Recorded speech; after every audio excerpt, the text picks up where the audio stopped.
With hundreds of bills on Illinois Governor J.B. Pritzker's desk, it's going to be a busy summer of bill signings. Welcome in Illinois in Focus Daily for June 26th, this Wednesday.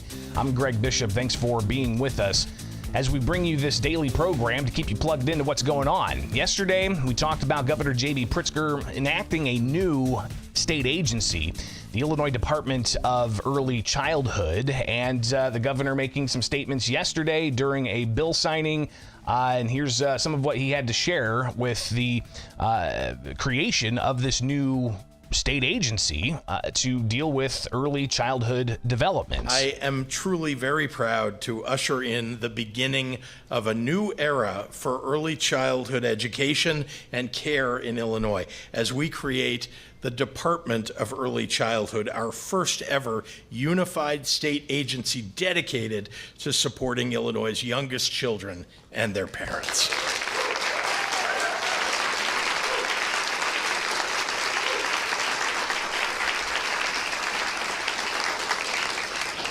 Once fully implemented in 2026, this new agency will make life simpler, better, and fairer for tens of thousands of Illinois families immediately, and of course for hundreds of thousands and millions of families going forward. So if you caught yesterday's program in anticipation of the governor enacting this new state agency, you heard some of the floor debates from the Illinois House when they passed it, from the likes of State Representative Blaine Wilhauer, who raised concerns about, the impact on taxpayers down the road. And he said that anytime you create a new government bureaucracy, the taxpayers may not be the ones winning in this. You had others worried just about the general bloat of government, but there was bipartisan support for this measure. Ultimately, the cost is what a lot of people are looking at, and that cost being $13 million in the state budget that's set to take effect July 1st for this new state agency. A new state agency with an agency director that's going to get $215,000 a year. So what is the state agency doing? The Department of Early Childhood. They're essentially taking some functions from three different state agencies dealing with early childhood development and putting them into this new state agency. So for instance, they're taking a children program with a child care block grant from the Illinois State Board of Education. They're going to administer that. They're going to take over child daycare licensing from the Department of Children and Family Services, and also another program from the Department of Human Services. So some of these programs are going to be going into the Department of Early Childhood. But what's the initial cost? $13 million. What's the cost going to be to taxpayers going down the line? Governor Pritzker asked about that yesterday. We allocated $13 million for the creation of the agency. That's something that we knew would be an expenditure. It's hard as you're moving programs from one department to another to really determine exactly how much savings can be realized, for example, by putting programs together that are disparate into one agency. So we think there will be savings ultimately, but it's hard to measure at this point. We're not adding a lot of personnel here. This is not like, and the cost of housing people in one building, for example, or together in various locations, but in one department, isn't that great. So we don't think that there will be a truly large, measurable difference in the amount of money that gets invested as a result of having a new department. But I know there are people who want to complain about, creating a new agency and will that end up costing the taxpayers.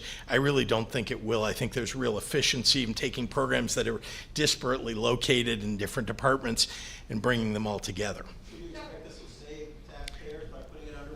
I don't want to make a broad statement. You asked about whether there'd be additional expenditure. I'm mentioning that there could be savings. I don't know exactly, and I think over the next 2 years, as we're putting the department together, we're going to know a lot more. So again, the governor taking some questions yesterday, and just a couple of the questions were about, would this find savings? He wouldn't give a definitive answer, but that's just one of hundreds of bills on the governor's desk. If you look at the Illinois General Assembly's reports page for bills awaiting governor action, you'll see 444 remain on his desk. So it's, again, going to be a busy, busy summer of bill signings. He's got another bill signing event today. It's expected he will enact a pretty large and expansive business tax credit program. And this is coming in House Bill 5005.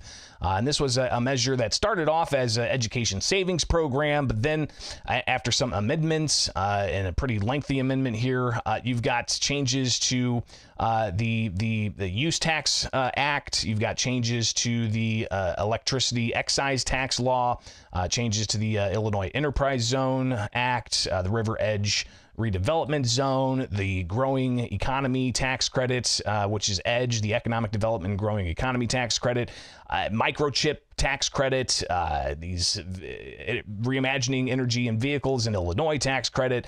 You can go through and see just all of the provisions this does. And even the Illinois Chamber of Commerce, the Chicagoland Chamber of Commerce, applauding the passage of this. They put out a statement after the measure ultimately cleared the General Assembly back in May.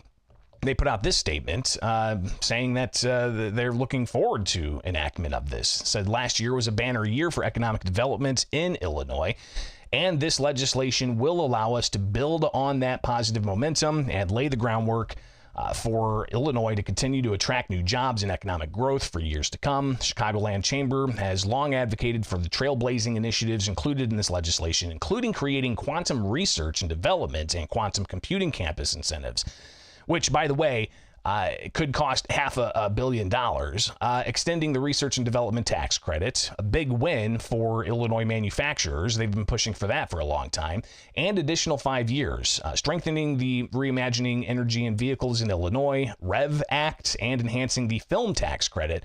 These incentives will give Illinois a competitive edge in attracting investment and growing industries for the future. And they applauded the governor and Emerson Economic Opportunity for getting this across the finish line. But State Representative Dan Ugasti in May, before this passed, he said he was going to support this, but he says it does nothing to really holistically address the economic issues in the state of Illinois. I'll end up supporting this bill, and I suspect many of you will, because I know we need to. We need to try and entice businesses to come to Illinois so our people have jobs. But again, we're approaching this in the wrong manner. We're still doing nothing to fix the business climate in Illinois. That is the underlying problem. Overtaxation, overregulation, high costs from litigation. It's all out there. So again, Ugasti highlighting how there really hasn't been any efforts to address the high taxation in Illinois. And some saw this as really a tax credit carve-out for large companies at the expense of smaller companies. Here's State Representative C.D. Davidsmeyer. I had the opportunity to debate this last time on the floor, and I'm going to make a similar statement that I made last time. We continue to tax small businesses and individuals so that we can hand out big money to big business. Corporate bailouts, instead of taking care of the real job providers in the state of Illinois that are our small businesses and our individuals. So by voting for this, you're voting for big business bailouts at the expense of our small businesses that are struggling to get by.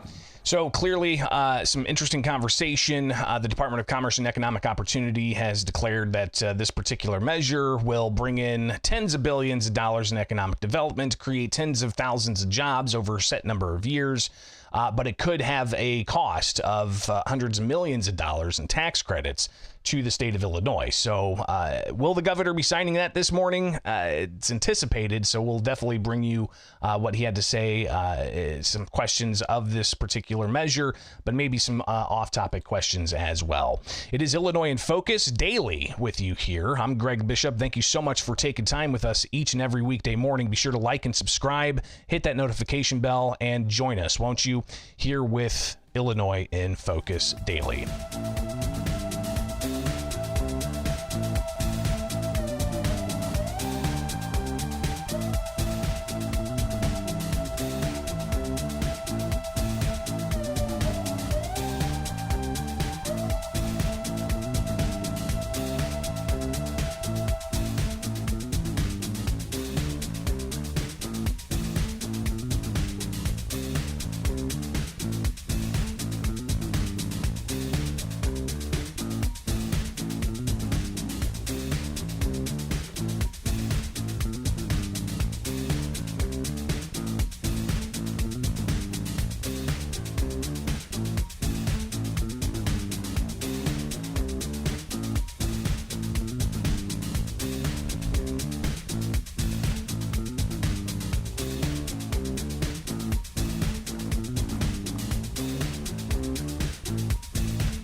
Stand by as we prepare for a live guest with Illinois in Focus Daily.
Welcome back to Illinois in Focus Daily. I'm Greg Bishop, and one thing we just heard in the previous segment was State Representative Dan Ugasti making this statement about Illinois' business climate. Overtaxation, overregulation, high costs from litigation. It's all out there. So again, high cost from litigation, overtaxation, and just a burden on businesses, and that's what a lot of at least the minority party in the state of Illinois see happening. But a group that's been watching this for a long time, highlighting the impacts it has on the economy, highlighting the impact it has on population in the state of Illinois, is the Illinois Policy Institute. And joining us to talk more about that and also some things that are coming up for taxpayers, beginning with the new fiscal year that starts July 1st in Illinois, Dylan Sharkey joins us. Dylan, thanks for taking time with us this morning. Give us, I guess, your rundown here of all of the things that Illinois taxpayers are going to be having to face come July 1st. Sure. Well, Greg, July 1st is New Year's Day in Illinois in terms of the budget, and our New Year's resolution every year is always a slew of new taxes. And this year, Illinoisans can expect $1.1 billion in new taxes for the upcoming budget.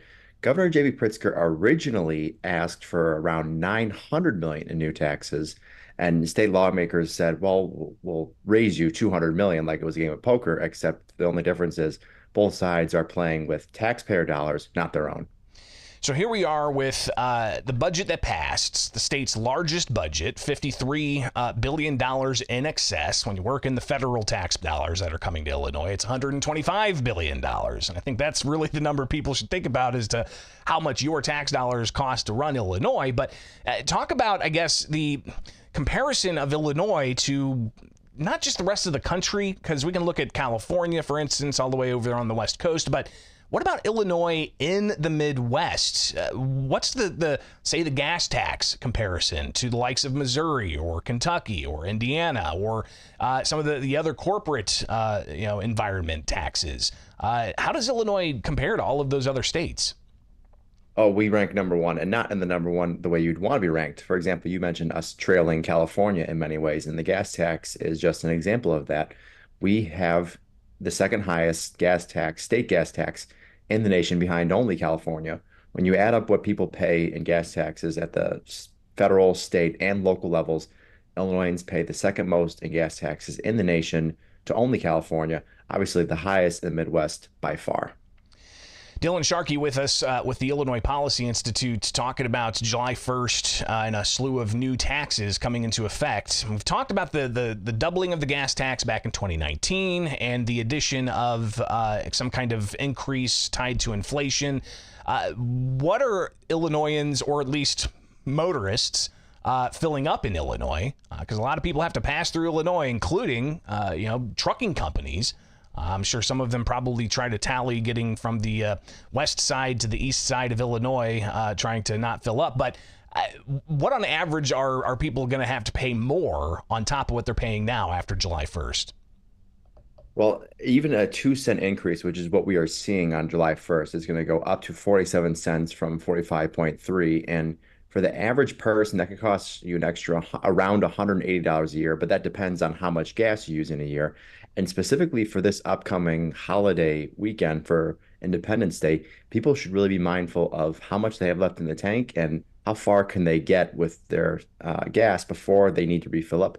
If you can get to another side of the Illinois border in any direction, really, with the same tank before you fill up again in Illinois, I would do so, because that could save you some extra holiday cash. Dylan, there's a lot of opposition to the idea of freezing the state's gas tax, even when it was done for the 2022 fiscal year. I believe that the engineering companies were opposed to that. They may see this, close to $3 billion of increased motor fuel tax as a big win. But is that money needed? And how is that money is going to be used efficiently in the state of Illinois when it comes to the cost of employment for prevailing wage and things along those lines? So how do you balance that, right, with the economic activity that engineering groups say, hey, this money's going to create, it's going to better the streets and the roads and the bridges and everything, with the economic impact it has on taxpayers filling up at the pump? Right. Well, you mentioned it earlier. The total budget is around $53 billion. I believe it's about $15 billion higher than Governor Jay Pritzker's first budget. So the state is spending. That's not a disputable issue. And it'd be one thing if we had just the second highest cash taxes in the country, but we also have the second highest corporate income tax rate and the second highest property tax rate. So it's one thing just to be at the top of one ranking, but Illinois being consistently in the top for all of them goes to show you that people are losing out in multiple ways. Dylan Sharkey with the Illinois Policy Institute joining us live here with Illinois in Focus Daily. I'm Greg Bishop, and Dylan, we talked a lot about the gas tax. That's just because everybody fills up at the pump.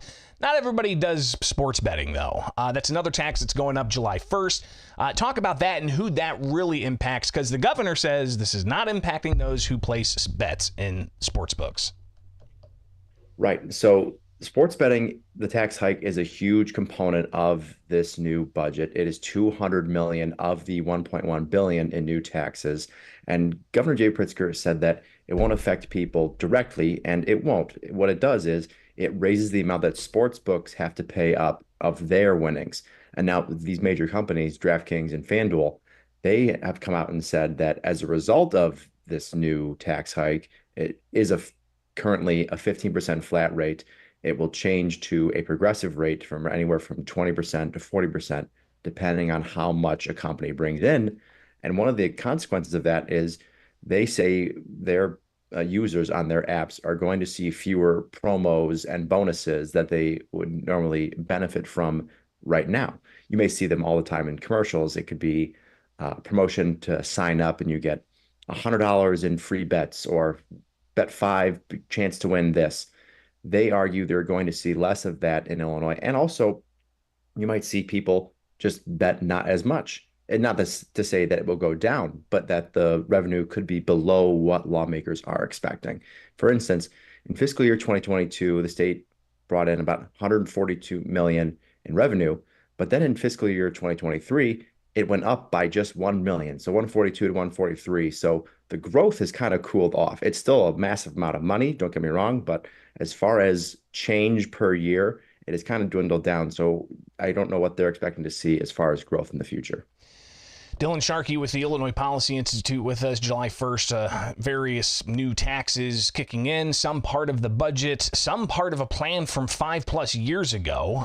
But obviously, this is going to be directing some of the taxation coming from one particular industry, and that's the gaming industry. We talked about sports betting, but also talk about the issue of video gaming terminals, getting an additional tax on them, and what that means for places like Springfield that have a lot of video gaming terminals versus places like Chicago that have 0, but multitudes more population. Right. So when we think of video gaming, people think of slot machines and casinos, but this is largely outside of casinos. This is at local bars and restaurants. So it's not like people are committing on going to a casino, taking the trip to do it. This is a place that's probably very close to your home that you frequent regularly. And so the temptation is definitely there. And we've seen that in 2023 alone, Illinoisans lost a little more than $2.5 billion to video gaming machines. And the state's aware of that and saying, well, we can maybe bring in a little bit more. So there is a 1% increase hitting on July 1st on video gaming taxes. And compared to sports betting, it's much more of a moneymaker. Sports betting is around, few hundred million, but video gaming is 2 to 3 times more. It's closer to the billions, honestly, in revenue. Dylan, there's also the hotel tax that's going to impact certain bookings online for hotel rooms. But there was also the cap on retailers' discount. Retailers pushed back against that. You've got the interchange fee issue that I'm sure we'll hear more about that as well when it comes to possibly having to swipe twice for goods, and then no interchange fee on the taxes or on tips. But that's another interesting component of the budget that's coming up, and let alone a whole host of other spending priorities that the supermajority at the Illinois State House and the governor have laid out and enacted for July 1st. Greatly appreciate you taking the time with us here with Illinois in Focus and giving us a bit of a rundown of what's going on with this July 1st new tax scheme that's going to be impacting some sectors in the state of Illinois. Appreciate you. Of course, Greg. Thank you. All right, it is Illinois in Focus Daily. Be sure to like, subscribe, and hit that notification bell, and join us each and every weekday morning here with Illinois in Focus and the Center Square on America's Talking Network.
U.S. Surgeon General announcing that firearm violence is a public health concern, and you've got some reaction pouring in on that issue. Welcome in. It's Bishop on Air. Thanks for being here. And those of you who tune in regularly to Bishop on Air, a reminder that we're going to be transitioning the live program each and every weekday morning to America's Talking Network, where you can get the latest on Illinois and states across the country from the center square. So go to America's Talking Network on YouTube, like, subscribe, and hit that notification bell. At some date certain here in the future, the live Bishop on Air program is going to be moving to America's Talking Network with Illinois in Focus daily. Some of the things we talk about, of course, focus on Illinois. Other things, obviously, dealing with the Second Amendment, which a lot of you have questions continuing on about that. So let's hear what the Surgeon General had to say about firearm violence. This was published yesterday through the U.S. Surgeon General's YouTube channel. Hello, I'm U.S. Surgeon General Dr. Vivek Murthy. Today, for the first time in the history of our office, I am issuing a Surgeon General's advisory on firearm violence. It outlines the urgent threat firearm violence poses to the health and well-being of our country. As a doctor, I've seen the consequences of firearm violence up close in the lives of the patients I've cared for over the years.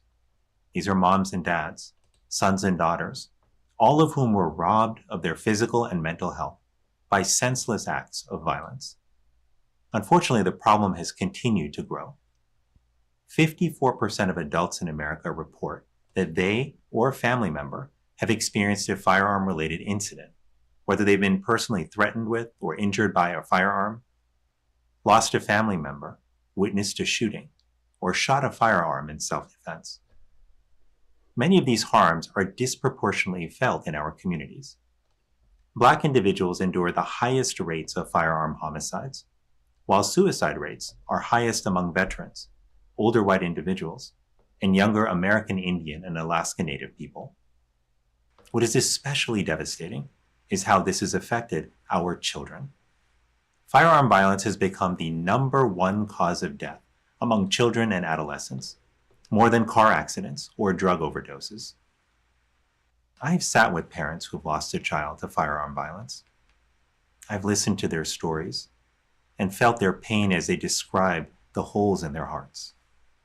As a father, I know a parent's worst nightmare is to lose a child, to feel like you can't protect your child from harm. So that's the Surgeon General talking about firearm violence being a public health concern. And he used this chart, which is kind of interesting, that is posted on their website as well. And it talks about firearm violence, the leading cause of death for children and adolescents. All right. So again, children and adolescents. But you look there and it says 1 to 19 years of age. So some people point at that and say, well, those 18 to 19 are not children. And you can see where some of the consternation comes from all of this. But there's obviously reaction to this. We'll share some of what Governor J.B. Pritzker had to say yesterday here in Illinois. But the Citizens Committee for the Right to Keep and Bear Arms, they released this statement yesterday. Gun ownership is not a disease, it's a protected right. So this coming from this organization saying, responding to the U.S. Surgeon General, Dr. Vivek Murthy's outrageous claim that gun-related violence is a public health concern. The Citizens Committee for the Right to Keep and Bear Arms declared gun ownership is not a communicable disease. It's a constitutional right. They say that this is one more effort by the Biden administration to demonize gun and the law-abiding citizens who own them.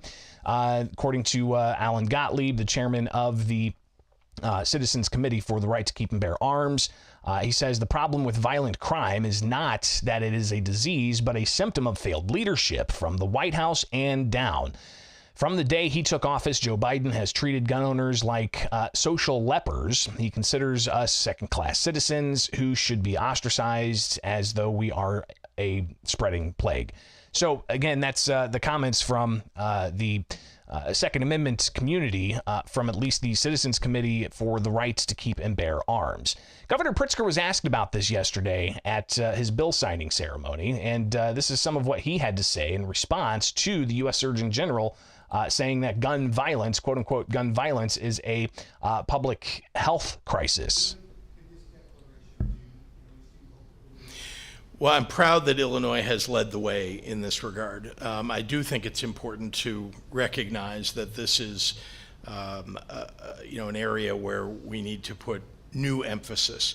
Remember, I think one of the reasons for a declaration like this is to remind people that early intervention, just like with healthcare, early intervention, what do we say, an ounce of prevention is worth a pound of cure? That is true also when it comes to gun violence, that making sure that we're making the proper investments early into communities where we know there is a problem with violence, making sure that we're deterring people from getting engaged in things that they shouldn't by providing jobs, by making sure we have violence intervention programs that are funded. I would just point to one other thing. You may recall that back in, I think it was 2020 or 2019, there was a study released by Northwestern University that showed that one of the reasons for the uptick, significant rise in crime in Chicago and across the country, but they were talking particularly about Illinois and Chicago, was the disinvestment under the prior administration, I'm talking about the administration of Illinois, from those early intervention programs in those communities. The fact that we had no budget for 2 years, many of those violence interruption programs actually had to close. And then you saw some of the results of that with the rise in violent crime across the city. So I think that's something to keep in mind as the Surgeon General has made his declaration and as we move forward in the kinds of programs and investments that we make in the state of Illinois. So still some questions, though, about what those investments are, the impact on taxpayers. According to analysis of the state budget that's about to go into effect, you've got, $185 million going to the Department of Human Services to be distributed to approximately 200 different organizations for violence prevention and youth summer jobs programs. Again, that's $185 million for violence prevention grants and youth summer jobs programs going to 200 different organizations. How does the governor ensure that that money is going to be spent efficiently and wisely and actually get true outcomes from that level of spending? A question he was asked about yesterday. I think the great news is that there are private, independent folks who are monitoring things like this. If you look at CRED, for example, in the city, they've looked at the communities where they're making investments and where other investments have been made, and they've watched the violent crime numbers come down in those communities as we invest with those programs. The state of Illinois does. And so we think that it's very important to track and trace what happens with the dollars that we put into those programs, and it does prove to work. And then you see the reverse of it in the years prior. Take the money away, violence increases. So the governor taking questions yesterday. He could take more off-topic questions today, but up in Cook County, you've got the Firearms Policy Coalition announcing their filing in the 7th Circuit U.S. Court of Appeals in Viramontes v. Cook County, which is the Cook County ban on assault weapons, semi-automatic firearms that the letter of the law has defined as, quote, assault weapons. But Viramontes, in this case, with the Second Amendment being a question here, going to the 7th Circuit Court of Appeals, FPC President Brandon Combs says their brief makes clear Cook County's authoritarian ban on protected arms is totally unconstitutional. And they say they'll continue to fight forward to oppose this ban and all others like it and make sure that they're eliminated. But one of the things they do is they also highlight some of the arguments that Justice Sonia Sotomayor made about the ATF and pretty much admitting that semi-automatic firearms are in common use. So interesting to see that conversation happening yesterday as well. I'm bringing it to you here with Illinois in Focus Daily. I'm Greg Bishop. Thank you so much for taking time with us. Like, subscribe, and hit that notification bell for Illinois in Focus Daily with America's Talking Network and the Center Square.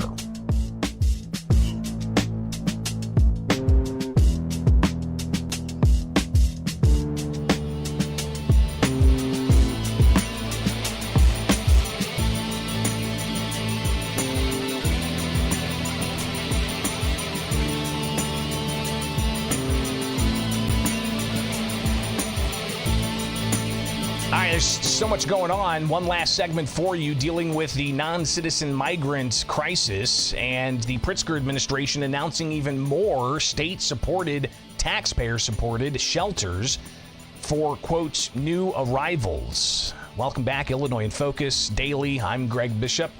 And we may hear more about this with the governor today during Q&A. He's doing a bill signing ceremony, so I imagine that this announcement that came in the afternoon hours will likely get some attention. Let's go through this announcement.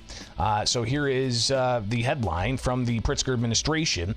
They announced additional state-supported shelters for new arrivals. State-supported shelters add capacity to house up to 2,000 people. And it goes on to talk about two new shelters operated as part of the city of Chicago's existing shelter system will prioritize families as they transition into independent living. This is in addition to a state-supported shelter in Little Village, bringing the total of state-supported and funded shelters, again, taxpayer-funded shelters, to around 3 with capacity for 2,000 people. The latest additions, the state says, to shelter capacity advance the state's commitment to a joint funding plan with Cook County and the city of Chicago to address the ongoing humanitarian crisis presented by the arrival of 43,000 new arrivals from the U.S. southern border. A statement from the governor says, in Illinois, we're implementing our comprehensive data-driven plan to improve our response to the ongoing humanitarian crisis and amplify the effectiveness of state, county, and city investments. The additional temporary shelter will ensure that shelter capacity and wraparound services remain accessible to asylum seeker families. Now, the governor is consistent in saying that these are asylum seekers, but are they all true asylum seekers? Again, a question that critics say is not the case. So how do you balance that with the governor's statements? But all of this is part of $478 million, an additional $180+ million. That's all in the new fiscal year budget that starts July 1st. Those are tax dollars going into these particular operations, let alone the non-citizen migrant health care taxpayer subsidized, the welcoming centers. Altogether, it's $900 million that's expected to be spent on these issues heading into the new fiscal year that starts July 1st. But State Representative Adam Niemerg asked about this, and you can read at thecentersquare.com his thoughts. He told the Center Square that there's an issue here. He explained that legal migrants in Illinois are being put last, and that Illinois taxpayers are being put last. If this was about compassion and humanity, they wouldn't be doing this, because we're putting Illinois citizens last. We're putting folks, veterans, homeless, folks in the inner cities that are struggling to make a living, trying to pay grocery bills, get to work every day. We're putting them last. So State Representative Adam Niemerg concerned about the continued spending on this. And a city resident who's a legal migrant from outside of the United States raised concerns. You have this individual who's from Brazil talking about how they fought up in Chicago with the Gage Park facility and worried that they're going to see the chaos come back with these new migrant facilities. So Cassie Almeida, resident of Chicago, talking about this as well with the Center Square. Smoking weed 24/7, peeing on the trees here outside, having sex in the park in front of kids and everything. I think it's a huge mistake of him trying to open more shelters. So clearly concerns continue to rise on this issue. We'll see what the governor has to say if he's asked about it at an event in Chicago this afternoon. All right, it's Illinois in Focus. Like, subscribe, hit that notification bell for regular updates at America's Talking Network on YouTube. And we'll see you back here for another live edition tomorrow with Illinois in Focus Daily.